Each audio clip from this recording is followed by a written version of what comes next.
کہانی شروع ہوتی ہے ایک چرچ سے۔ ہمیں دو ننس نظر آتی ہیں جو ایک ہال وے میں چلتی ہوئی آتی ہیں جس کے اینڈ پر ایک دروازہ ہوتا ہے اور اس پر لکھا ہوتا ہے خدا یہاں ختم ہوتا ہے۔ وہ دونوں بہت گھبرائی ہوئی ہوتی ہیں۔ ان میں سے ایک نن اندر جاتی ہے اور کچھ دیر بعد وہ آتی ہے تو اس کے ہاتھ پر خون لگا ہوتا ہے۔ اس کے ہاتھ میں ایک چابی ہوتی ہے۔ وہ دوسری نن کو پکڑاتی ہے اور اسے کہتی ہے کہ اب ساری ذمہ داری تمہاری ہے، اگر تم ذمہ داری نہیں نبھاؤ گی تو خدا بھی ہمیں نہیں بچا سکتا۔ اس کے بعد اس نن کو کوئی چیز دھکیل کر اندر لے جاتی ہے اور دوسری نن بھاگ کر اپنے کمرے میں آتی ہے، دروازہ بند کر لیتی ہے۔ کچھ دیر بعد اس کے کمرے کا دروازہ بجنا شروع ہو جاتا ہے۔ اس کے کمرے میں دیوار پر لگا ہوا کراس الٹا ہو جاتا ہے۔ وہ نن جلدی سے اپنے گلے میں رسی باندھتی ہے اور کہتی ہے خدا مجھے معاف کرنا، اور یہ کہہ کر وہ کھڑکی سے چھلانگ لگا دیتی ہے۔ دن بعد وہاں پر ایک آدمی سبزیاں دینے جاتا ہے تو اسے وہاں پر نن کی لٹکی ہوئی لاش نظر آتی ہے جو کہ اب بہت زیادہ سڑ چکی تھی۔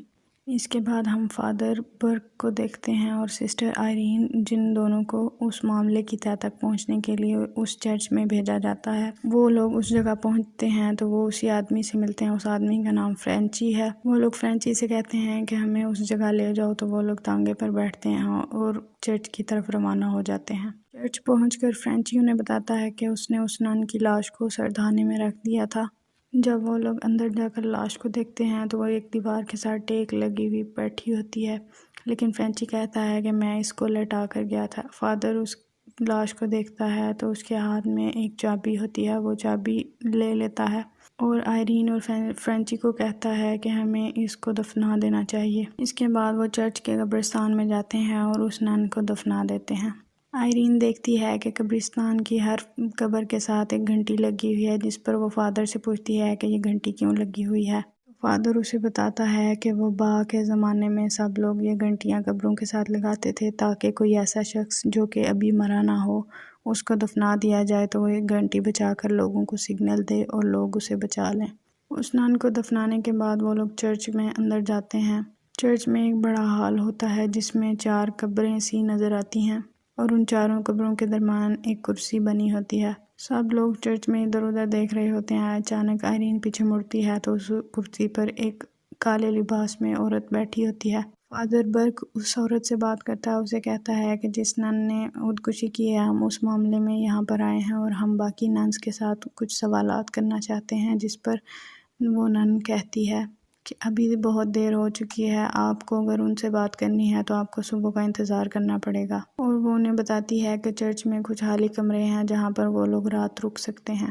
اس نن سے ملاقات کے بعد فادر فرینچی کو کہتا ہے کہ تم واپس چلے جاؤ۔ فرینچی واپس جانے کے لیے چرچ سے باہر آتا ہے تو اسے قبرستان والی سائڈ سے کچھ آواز آتی ہے۔ وہ اس آواز کو دیکھنے جاتا ہے تو اسے وہاں پر ایک نن نظر آتی ہے جس کے گلے میں رسی ہوتی ہے۔ وہ ابھی اس نن کو ہی دیکھ رہا ہوتا ہے کہ اچانک سے اس کے اوپر درخت سے ایک نن نیچے گرتی ہے جس کا چہرہ بہت خوفناک ہوتا ہے۔ وہ جلدی سے اس کو دوسری طرف دھکیلتا ہے اور وہاں سے بھاگ کے گھر چلا جاتا ہے۔ اسی طرف فادر اور آئرین کھانے کی میز پر بیٹھے ہوتے ہیں تو آئرین فادر کو بتاتی ہے کہ اسے بچپن سے کچھ چیزیں نظر آتی ہیں لیکن اس کے گھر والوں کو لگتا تھا کہ وہ جھوٹ بولتی ہے۔ تو فادر اسے بتاتا ہے کہ میں بھی ایک ایسے بچے سے ملا تھا جس کو چیزیں نظر آتی تھیں لیکن اس پر ایک جن نے قبضہ کر لیا ہوا تھا اور میں اس کے جن نکالنے لگا تو اس دوران وہ بہت زخمی ہو گیا اور اس کی ڈیتھ ہو گئی تھی۔ باتیں کرنے کے بعد فادر اور آئرین اپنے اپنے کمرے میں جا کر سو جاتے ہیں۔ جب آدھی رات ہوتی ہے تو فادر کو میوزک کی آواز آتی ہے جس کی وجہ سے وہ اٹھ جاتا ہے۔ وہ ادھر ادھر دیکھتا ہے، وہ دیکھتا ہے کہ آئرین اپنے کمرے میں سوئی ہوئی ہے۔ اس کے بعد اسے لگتا ہے کہ باہر کوئی چل رہا ہے۔ وہ باہر جا کر دیکھتا ہے تو اسے قبرستان میں اسی لڑکے کی آواز آتی ہے جس کی بات اس نے آئرین کو بتائی تھی۔ اس لڑکے کا نام ڈینیل ہے۔ فادر اس کے پیچھے قبرستان میں جاتا ہے۔ ڈینیل وہاں پر کھڑا ہوتا ہے، اس کے منہ سے ایک سانپ نکلتا ہے اور وہ فادر پر حملہ کرتا ہے۔ فادر پیچھے ہوتا ہے تو وہ ایک قبر میں گر جاتا ہے۔ دوسری طرف کچھ آواز آنے کی وجہ سے آئرین بھی اٹھ جاتی ہے اور وہ فادر کو ڈھونڈنا شروع کر دیتی ہے۔ وہ ایک ہال میں جاتی ہے جہاں پر لگے ہوئے ایک شیشے میں اس کو ایک بہت ہی خوفناک نن نظر آتی ہے جس کی وجہ سے شیشہ ٹوٹ جاتا ہے۔ اس کے بعد وہ فادر کو آوازیں دیتی دیتی باہر پہنچ جاتی ہے۔ قبرستان میں اسے گھنٹی کی آواز آتی ہے، وہی گھنٹی جو ہر قبر کے اوپر لگی ہوئی تھی۔ فادر قبر میں اس گھنٹی کو بجا رہا تھا تاکہ کوئی آواز سن کر اسے بچا لے۔ وہ فادر قبر میں چلا رہا تھا کہ کوئی میری مدد کرو۔ جب آئرین اس گھنٹی والی قبر کی طرف بڑھتی ہے تو اچانک سے ساری گھنٹیاں بجنا شروع ہو جاتی ہیں۔ وہ آنکھیں بند کر کر فوکس کرتی ہے تو اسے پتہ چل جاتا ہے کہ فادر کون سی قبر میں ہے۔ وہ جلدی سے اس قبر کو کھودنا شروع کر دیتی ہے اور فادر کو وہاں سے نکال لیتی ہے۔ اگلے دن فادر اور آئرین دوبارہ اس چرچ میں جاتے ہیں اور وہ ہیڈ نن سے کہتے ہیں کہ ہمیں باقی ننس سے بات کرنی ہے۔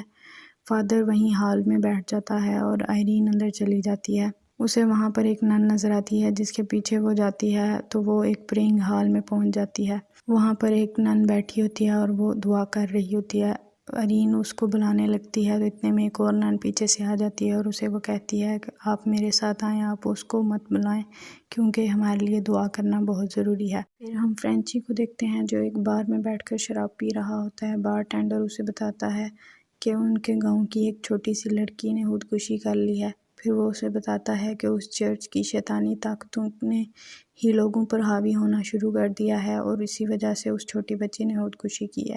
اس کے بعد وہ اسے بتاتا ہے کہ جو فادر اور نن وہاں گئے تھے وہ بھی اگر وہاں سے نہ آئے تو ان دونوں کی بھی موت ہو جائے گی۔ جو نن آئرین کو اپنے ساتھ لے کر گئی تھی وہ اسے بتاتی ہے کہ اس کا نام وانا ہے، اور جس نن نے خودکشی کی تھی اس کا نام وکٹوریا ہے۔ وہ اسے بتاتی ہے کہ اسے وکٹوریا کی موت کا بہت افسوس ہے۔ آئرین اس سے چرچ کے بارے میں اور سوالات کرتی ہے جس پر وانا اسے بتاتی ہے کہ یہ چرچ بہت پرانا ہے، اسے ایک نواب نے بنایا تھا۔ یہ پہلے چرچ نہیں بلکہ ایک قلعہ تھا۔ وہ نواب بہت سے جادو کرتا تھا اور اس نے اپنے جادو کی مدد سے دوزخ میں سے ایک شیطانی طاقت کو آزاد کر دیا تھا، جس کے بعد چرچ نے اس قلعے پر حملہ کیا اور اس کو اپنے قبضے میں لے لیا اور اس شیطانی طاقت کو کرائسٹ کے خون سے سیل کر دیا۔ لیکن جنگ کے دوران بمباری ہونے کی وجہ سے وہ سیل دوبارہ ٹوٹ گئی اور وہ شیطان اب آزاد گھوم رہا ہے۔ اتنے میں وہاں پر ایک اور نن آ جاتی ہے۔ وہ آئرین سے کہتی ہے کہ تمہیں یہاں سے چلے جانا چاہیے، تم نے ابھی تک اپنی واؤز نہیں لیں، جس پر وانا اسے کہتی ہے کہ چرچ کے دروازے بند ہو چکے ہیں اور اب آئرین کو جانے کے لیے صبح کا انتظار کرنا ہوگا۔ وہ آئرین کو ٹھہرنے کے لیے ایک کمرہ دے دیتی ہے۔ دوسری طرف فادر بھی کتاب کھول کر شیطانی طاقتوں کے بارے میں ہی پڑھ رہا تھا۔ اتنے میں وہاں پر وہ نن آ جاتی ہے جو پہلے انہوں نے دیکھی تھی۔ وہ فادر کو بتاتی ہے کہ اب آئرین کو وہ نہیں بچا سکتا، وہ جا چکی ہے اور اس کے لیے آئرین کو بچانا بہت مشکل ہے۔ دوسری طرف آئرین اپنے کمرے میں سوئی ہوتی ہے تو اسے ایک عجیب سا خواب آتا ہے جس کی وجہ سے وہ اٹھ جاتی ہے۔ وہ اٹھ کر اپنے کمرے سے باہر جاتی ہے تو وہ اسی ہال وے میں پہنچ جاتی ہے جو ہم نے مووی کے سٹارٹ میں دیکھا تھا۔ اس دروازے کے پاس وہ جا کر رک جاتی ہے تو اچانک سے وہ دروازہ کھلتا ہے اور وہاں پر ایک بہت ہی خوفناک نن ہوتی ہے اور وہ سارا ہال وے الٹ پلٹ ہو جاتا ہے۔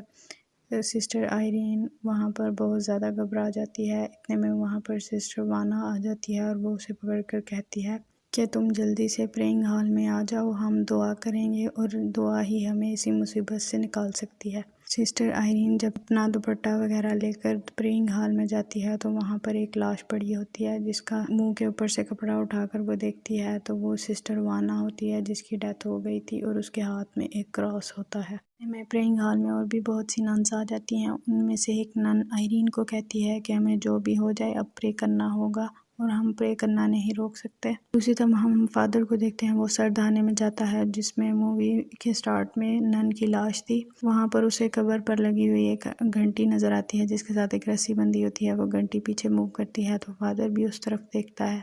وہاں پر جمی ہوئی برف کے نیچے سے ایک خوفناک نن نکلتی ہے اور وہ فادر پر حملہ کرتی ہے۔ اتنے میں فرینچی وہاں پہنچ جاتا ہے اور وہ ڈنڈے کے ساتھ اس نن کا سر اتار دیتا ہے۔ ساری ننز ہال میں پرے کر رہی ہوتی ہیں کہ اچانک سے کوئی فورس ان کو زور سے ادھر ادھر گرا دیتی ہے۔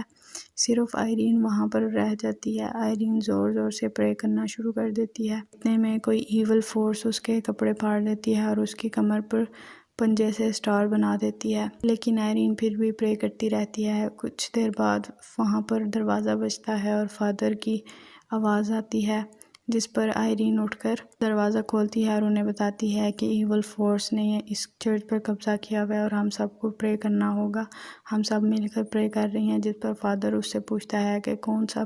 تو وہ مڑتی ہے تو دیکھتی ہے کہ اس پرینگ ہال میں کوئی بھی نہیں ہوتا، جس پر انہیں پتہ چلتا ہے کہ یہ سب ایک چھلاوا تھا۔ ہال میں صرف وہ ایک لاش پڑی ہوئی تھی۔ وہ اس کے منہ سے کپڑا ہٹاتے ہیں تو اس کا منہ بہت خوفناک ہوتا ہے۔ اس کے ہاتھ میں جو کراس تھا اس سے وہ اچانک اٹھ کر فادر پر حملہ کر دیتی ہے۔ فادر کراس پر ہولی واٹر ڈال کر نان کے ماتھے پر لگاتا ہے جس سے اس کو آگ لگ جاتی ہے، لیکن وہ پھر بھی اٹھ کر ان پر حملہ کرنے لگتی ہے، جس پر فرینچی اس پر بندوق چلاتا ہے اور اسے مار دیتا ہے۔ اس کے بعد فرینچی بہت گھبرا جاتا ہے، وہ سب کو کہتا ہے کہ ہمیں اب واپس چلنا چاہیے، جس پر آئرین اسے کہتی ہے کہ نہیں، ہمیں واپس نہیں جانا چاہیے کیونکہ ہمیں اب اس ایول کو روکنا ہوگا۔ وہ ان کو بتاتی ہے کہ مجھے ایک ویژن آئی تھی جس میں مجھے پتا چلا کہ سسٹر وکٹوریہ نے خودکشی نہیں کی تھی بلکہ اس نے ایک قربانی دی تھی تاکہ وہ ایول اس پر قبضہ کر کے اس دنیا میں نہ آ سکے۔ اس ایول کے لیے اس دنیا میں آنے کے لیے کسی سول پر قبضہ کرنے کی ضرورت ہوتی ہے، اور وہ بتاتی ہے کہ جس ٹنل میں وہ ریلک چھپائی ہوئی ہے جس میں جیسس کا خون ہے، اس کا بھی مجھے پتا ہے، ہم اس بلڈ کو یوز کر کے شیطان کو قید کر سکتے ہیں۔ فادر کے زخم پر پٹی لگانے کے بعد وہ اس ٹنل میں جاتے ہیں، وہاں پر میری کا ایک اسٹیچو ہوتا ہے جس کی انگلی دیوار کی طرف اشارہ کر رہی ہوتی ہے اور دیوار میں ایک کی ہول بنا ہوتا ہے جس میں وہ کی لگاتے ہیں تو وہ کھل جاتی ہے، اور سامنے انہیں ایک لاکٹ نظر آتا ہے جس میں جیسس کا خون ہے۔ فادر وہ لاکٹ اٹھا کر آئرین کے گلے میں ڈال دیتا ہے۔ اس کے بعد وہ لوگ چرچ میں واپس جاتے ہیں اور اس جگہ کی تلاش کرنے لگ جاتے ہیں جہاں سے وہ شیطان آزاد ہوا تھا۔ آئرین ایک اندھیرے کمرے میں جاتی ہے جہاں پر اسے ایک موم بتی نظر آتی ہے، وہ آگے بڑھتی ہے تو وہاں پر اور موم بتیاں بھی جل جاتی ہیں، وہ ایک سرکل ہوتا ہے اور اس میں اسٹار بنا ہوتا ہے۔ پھر وہاں پر بہت ساری ننز آ جاتی ہیں جنہوں نے سفید کپڑے پہنے ہوتے ہیں اور ان سب کے منہ پر کپڑا ہوتا ہے اور اس پر خون لگا ہوتا ہے۔ اسی طرح فادر بھی اس جگہ کی تلاش کر رہا ہوتا ہے، اسے نظر آتا ہے کہ ایک ہال وے میں بہت ساری ایول ننز کھڑی ہیں، اس کے ہاتھ میں لالٹین ہوتا ہے جس کا تیل وہ زمین پر گرا کر ایک کراس بناتا ہے اور اس پر آگ لگا دیتے ہیں۔ فرینچی بھی اس جگہ کو ڈھونڈتے ڈھونڈتے اسی کمرے میں چلا جاتا ہے جس میں آئرین تھی، وہ بھی ان ساری ننز کو دیکھتا ہے، وہ دیکھتا ہے کہ آئرین پر اس شیطان نے قبضہ کر لیا، وہ فرینچی کا گلا دبانے کی کوشش کرتا ہے۔ اسی دوران جو لاکٹ آئرین کے گلے میں تھا اس میں سے فرینچی تھوڑا سا خون نکال کر اس کے منہ پر لگاتا ہے جس کی وجہ سے وہ شیطان آئرین کی باڈی سے نکل جاتا ہے۔ شیطان کو بہت غصہ آتا ہے، وہ آئرین کو زور سے دوسرے کمرے میں گرا دیتا ہے اور فرینچی کا دوبارہ گلا دبانے لگ جاتا ہے۔ آئرین جس کمرے میں گرتی ہے اس میں پانی بھرا ہوتا ہے، دیکھتی ہے کہ وہ لاکٹ اب اس کے گلے میں نہیں ہے، وہ اس کو ڈھونڈ رہی ہوتی ہے کہ اتنے میں پانی میں سے شیطانی نن نکلتی ہے اور وہ آئرین کا گلا دبانے کی کوشش کرتی ہے، وہ آئرین کو پانی میں ڈبونے کی کوشش کرتی ہے۔ اسی دوران آئرین کے ہاتھ میں وہ لاکٹ آ جاتا ہے لیکن ایول نن وہ لاکٹ لے لیتی ہے، جب وہ دیکھتی ہے تو وہ لاکٹ ٹوٹا ہوتا ہے اور اس کے اندر خون نہیں ہوتا۔